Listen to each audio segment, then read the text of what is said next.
Cuando el sol se partió en dos sobre la llanura, quedó una sombra que no buscaba perdón. Ethan Hwelo avanzó con la espalda encorvada por el viento, la foto chamuscada envuelta en un paño grasiento en el bolsillo del pecho. La imagen era apenas un rectángulo oscuro con dos siluetas borrosas y el borde mordido por el fuego. Cada vez que Ethan la tocaba, la piel se le helaba como si dentro de ese trozo de papel siguiera latiendo la noche que lo dejó sin hogar. Caminó hasta el borde del pueblo, dejó que el polvo se pegara a sus botas y miró el horizonte con ojos de quien ha aprendido a contar las horas en certezas rotas. Rencor, promesa, cálculo. No buscaba fama, no la quería. Lo que llevaba era una cuenta pendiente que no admitía retrasos. La venganza podía llamarse de muchas maneras en aquel país de sol y sombra: justicia propia, ajuste de cuentas, limpieza. Para algunos, Ethan era un canalla que cobraba con pólvora. Para otros, un remedio que la ley no estaba dispuesta a aplicar. Para él, era algo tan simple y difícil como poner las piezas que le quedaban en su lugar. La pregunta que pendía de su figura, venganza o justicia, no tenía respuesta fácil. Solo tenía pasos que dejar detrás, huellas de herradura en tierra dura y decisiones con precio. Si quieres seguir la travesía del justiciero canalla, suscríbete. La noche del incendio había sido un rosario de ruidos. Tablones que crujían como huesos, el crepitar que devoraba la casa en ondas, los gritos que se mezclaban con el viento. Ethan recordaba la luz roja que lamía las paredes, la desesperación de una mano intentando salvar algo que ya no existía. La foto fue lo último que consiguió sacar. La guardó entre su camiseta y la piel, como quien intenta mantener una brasa caliente. Aquella madrugada no solo se llevó a su gente, le dejó el rostro de la culpabilidad pegado al pecho. No conocía al responsable con nombre y apellido. Los hombres que prendieron la casa eran sombras. Pero sabía quién pagaba por todo. Un terrateniente que hablaba con magistrados como con vasallos, que compraba silencios y rellenaba papeles con tinta que olía a afán de dominio.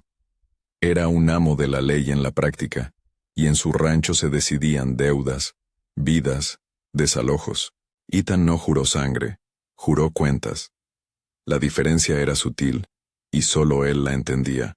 Quería quitarle al patrón el poder concreto que había arruinado a su gente.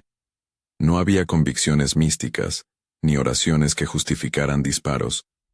Había, en cambio, un plan que se fue cocinando en noches de tabernas y en señales dejadas por carreteras. El primer episodio ocurrió en una taberna con la lámpara siempre torcida. Allí, donde el piano se tragaba el humo, un cobrador recaudaba impuestos imposibles. Decía que el pueblo debía redundar en el crecimiento del rancho y que cualquier protesta podía ser castigada con la miseria. Recaudador era una palabra fina para lo que era, un hombre que pasaba la mano por las arcas de los demás con la sonrisa de un funcionario. Ethan llegó sin hacer ruido, con la estrella cosida en un pañuelo rojo junto al cuello, y observó cuáles eran las piezas. La trampa del cobrador fue su propia voz. Se jactó en voz alta de la próxima ronda de sacos que saldría del molino, y mencionó, sin pensar, facturas y acuerdos escritos donde se detallaba quién perdía la tierra. Ethan no hizo nada espectacular. Esperó a que el hombre saliera del local a atusarse el bigote, y cuando volvió, le tendió una mano de cartas, un duelo de gestos, y unas palabras que olían a truco. Siempre he creído que un hombre debe pagar por su palabra. El cobrador aceptó el juego, y el gesto fue una trampa elegante. Unas cartas marcadas, una distracción con cerveza, un tirón que dejó las llaves de la bolsa al alcance de Ethan. No hubo estruendo ni exhibición. Hubo descubrimiento. Entre los papeles apareció un papel con firma y fecha que decía qué parte del trigo del molino se destinaba al rancho. Ethan no lo quemó. Lo guardó. Cuando el cobrador se encontró expuesto al amanecer siguiente, y la gente del pueblo supo lo que aquel hombre hacía, hubo vergüenza y un regreso de lo que se había robado. Sacos que volvieron a manos de quienes los trabajaban, un perdón arrancado con el peso de la verdad. La retribución no fue violencia pura, fue restitución. y la humillación del que había explotado a los suyos.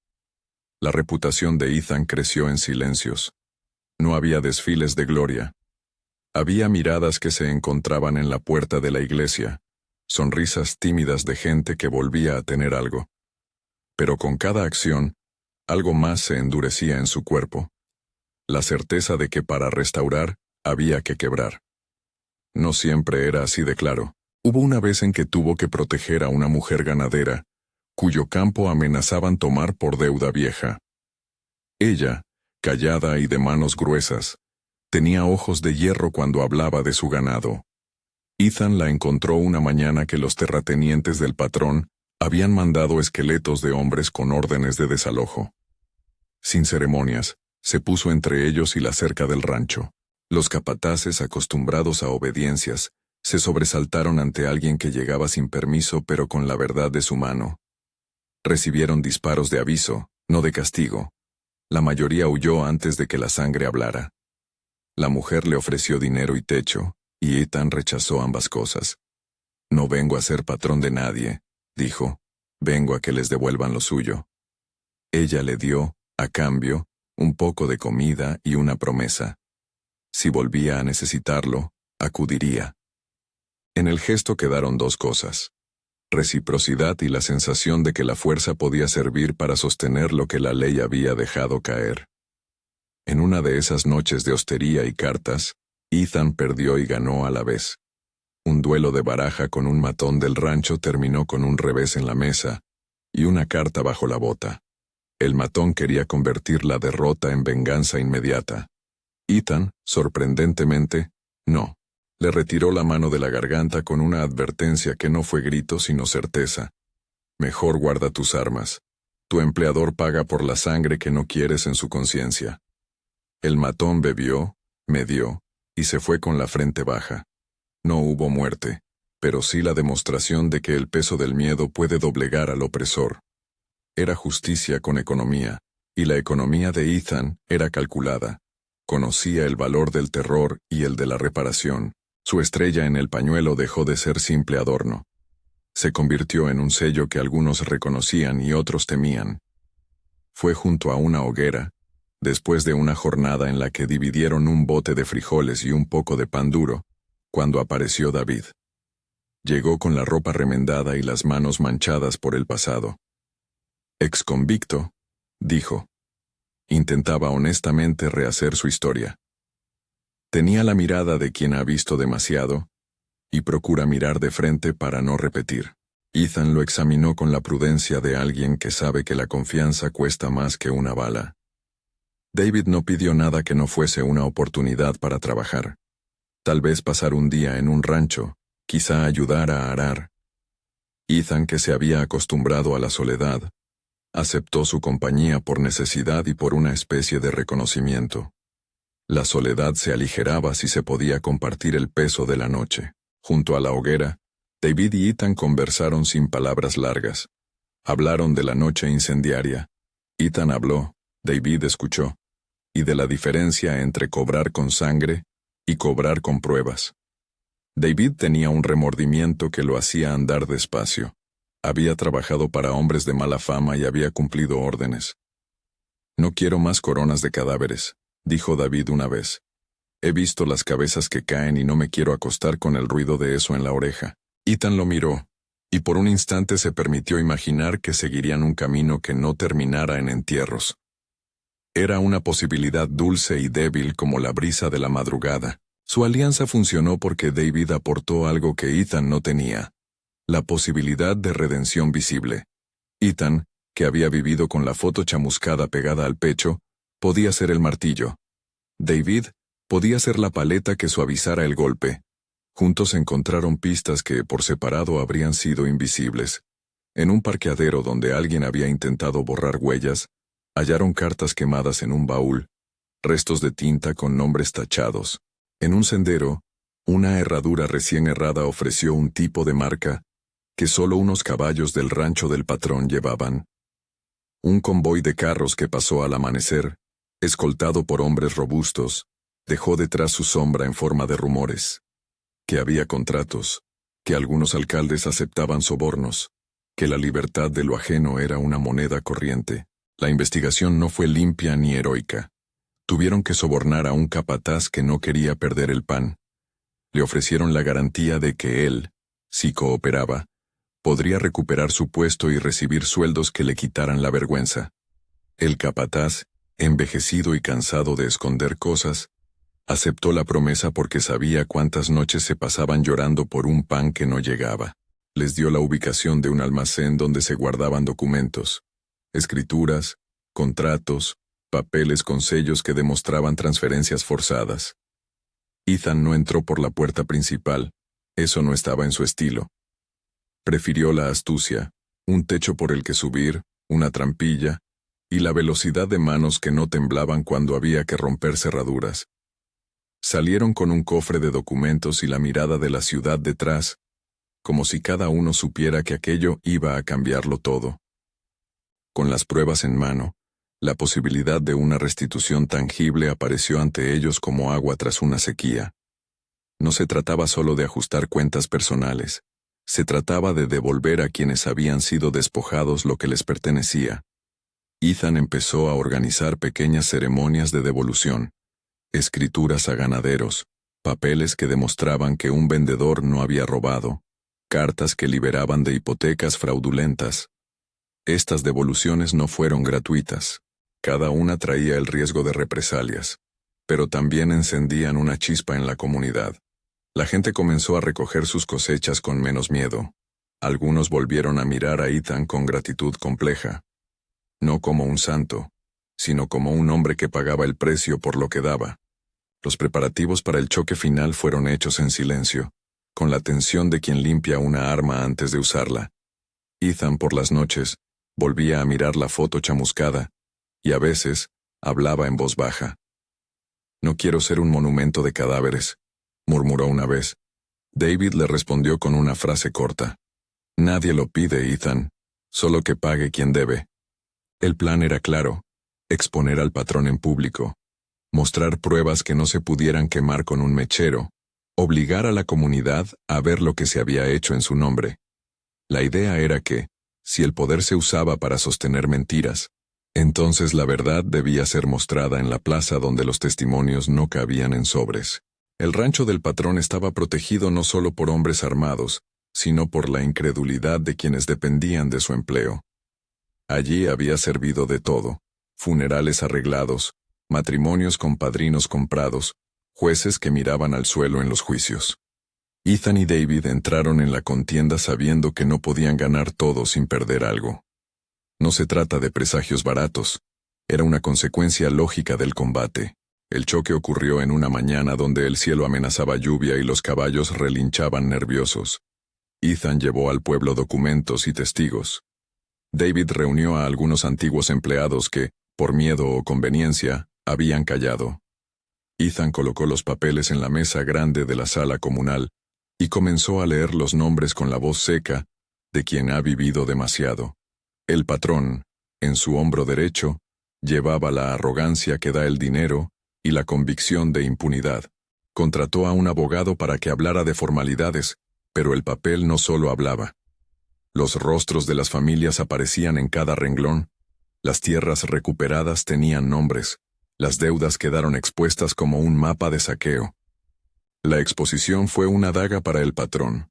Su primera reacción fue despotricar, acusar de falsas pruebas, amenazar con la ley que conocía. Sin embargo, la gente empezó a recordar. Viejos jardineros contaron fechas. Niños crecieron con historias de desalojos. Una anciana reconoció la letra de su exmarido en un párrafo que decía que su terreno había sido transferido sin consentimiento. Hubo susurros y llantos, y cuando las palabras empezaron a construir una acusación sólida, el patrón se desmoronó en ira. Ordenó a sus hombres que dispersaran a la gente. La violencia se desató con la inmediatez de quien no tiene nada que perder. Disparos al aire, empujones, golpes que buscaban intimidar. Fue en esa confusión donde David fue herido. No fue un momento épico de sacrificio. Fue una masculina torpeza en la que se interpuso entre un hombre que alzó un cuchillo y la caída de una señora. La hoja entró en su costado con la brutal simplicidad de la sangre. Cayó con la cara hacia el cielo, un hombre que no había pedido ser héroe aquella mañana, pero que terminó siéndolo. David, entre jadeos, tomó la mano de Ethan. «Lo hiciste bien», dijo con los ojos que ya no buscaban miedo, sino algo parecido a la paz. «Haz que cuente». Ethan le apretó la mano con fuerza, y por primera vez, dejó que el sonido de un sollozo saliera de su pecho. La sangre de David no fue esteticismo. Llenó un agujero que nadie tendría tiempo de suturar. Su muerte llegó con la claridad de una verdad. Lo ganado había costado. El enfrentamiento continuó con la dureza propia de quien ya no teme por su vida, sino por su legado. Algunos hombres del patrón cayeron, algunos huyeron. La ley, lenta como siempre, llegó a su ritmo propio. Algunos sheriffs, hombres doblegados por sobornos, se movieron con reticencia. Pero la exposición de los documentos provocó un movimiento que la fuerza bruta no pudo sostener.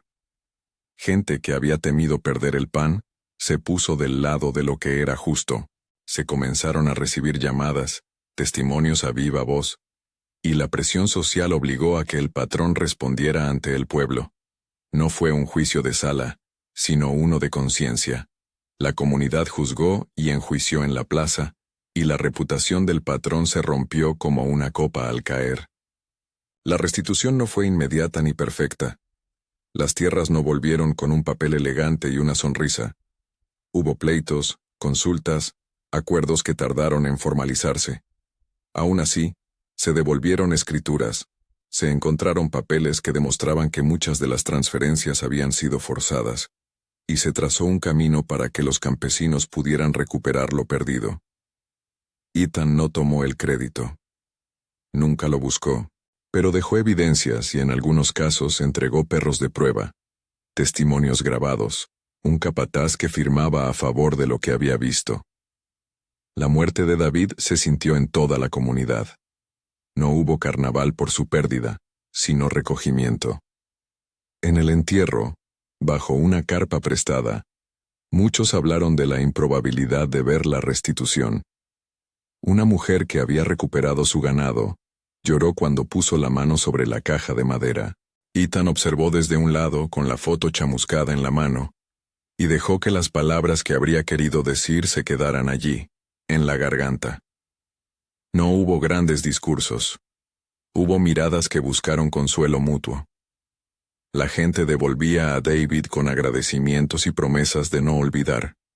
Ethan, sin embargo, no se permitió ser parte del duelo. Había algo en su interior que le decía que todavía tenía cuentas pendientes. La venganza, aún administrada con mesura, le había cobrado un precio en el alma. La comunidad empezó lenta y torpemente a recomponer su vida. Los niños volvieron a correr por la plaza, las mujeres volvieron a vender en el mercado con menos temor, los hombres que habían sido empleados del patrón regresaron con la cabeza un poco menos baja. El rancho perdió poder, y con ello el silencio que había impuesto. Pero no todo se arregló. La ley, esa máquina lenta y burocrática, tardó en actuar. Los jueces miraron papeles. Algunos acusados se defendieron con abogados y trucos legales. El cambio llegó, pero no de manera absoluta. Ethan lo sabía. La justicia humana siempre deja bordes sin pulir. Esa era la realidad que le pesaba en el alma. En la iglesia del pueblo, Ethan dejó una caja. No entró a reunirse con los vecinos ni a escuchar salmos. Dejó la caja en las escalinatas, cerca del altar. Dentro estaban los documentos que habían salvado, las escrituras, las cartas quemadas que habían vuelto a formar un patrón claro, y la foto chamuscada, envuelta en un paño que ya no olía a humo, sino a frío. Era un gesto simple y complicado, entregar a la comunidad aquello que había rearmado, pero dejando fuera al hombre que lo había hecho. La caja fue un acto final de restitución pública y de renuncia personal. Ethan no quiso que su firma apareciera en los papeles, prefirió desaparecer en la sombra. Un bardo, que se alimentaba de historias y las convertía en cantos, recogió la escena. Empezó a contar en versos lo que había sucedido. Un justiciero canalla que llegó con una foto chamuscada y una estrella en el pañuelo. Un exconvicto que dio la vida por el gesto. Un patrón que perdió su corona de miedo. El bardo no embelleció la violencia. La cantó con tristeza, con esa melancolía que hace más humanos a los hechos. En las letras que iba hilvanando quedó claro que la venganza había existido, que había sido dirigida, calculada, y que había servido para algo, poner en manos de la gente lo que les pertenecía. Pero la canción no se volvió himno de celebración, fue un lamento que llamaba a la reflexión. Ethan partió sin alardes. Antes de irse, una mujer ganadera, la de las manos gruesas, se le acercó y le dio una manta que había heredado. «No quiero que te vayas a morir de frío por lo que has hecho», dijo. Él aceptó sin mirarla demasiado, solo con un gesto de gratitud. En su rostro no había orgullo, había una paz cortada con un dolor antiguo. Montó a su caballo. Miró una última vez la plaza donde la gente conversaba con la normalidad de los que han perdido y ganan por turnos, y cabalgó hacia el oeste. Atrás dejaron un paisaje que tardaría en recomponerse. Piedras de muros arregladas a medias, semillas en sacos, y la memoria de un hombre que impuso un precio. La pregunta quedó ahí, flotando como humo después del fuego. ¿Fue venganza o fue justicia? Quizá fue ambas. Quizá la historia misma no necesita etiquetarlo con una palabra sola. Lo que sí dejó fue un rastro claro. La venganza del justiciero canalla tuvo propósito y costo. Reintegró tierras y documentos, expuso errores y obligó a la comunidad a mirar de frente, pero pagó con sangre humana y la soledad de quien eligió cargar un juramento hecho en la oscuridad. David, con su último aliento, fue la prueba de que incluso los planes más calculados rompen el corazón de quienes los llevan a cabo. Ethan dejó la foto en la iglesia, junto a una caja de papeles. No buscó reconciliación formal. Se marchó con la sensación de que había cumplido una promesa, pero también con la certeza de que la paz no es algo que uno compra con balas, ni que se hereda sin duelo. La ley, cuando despierta tarde, no es el único factor para restaurar. La comunidad, la memoria y la voluntad de devolver lo robado son los que construyen lo que llamamos justicia. En la madrugada, un bardo que había presenciado los hechos comenzó a cantar en la plaza. Su voz era áspera y cierta.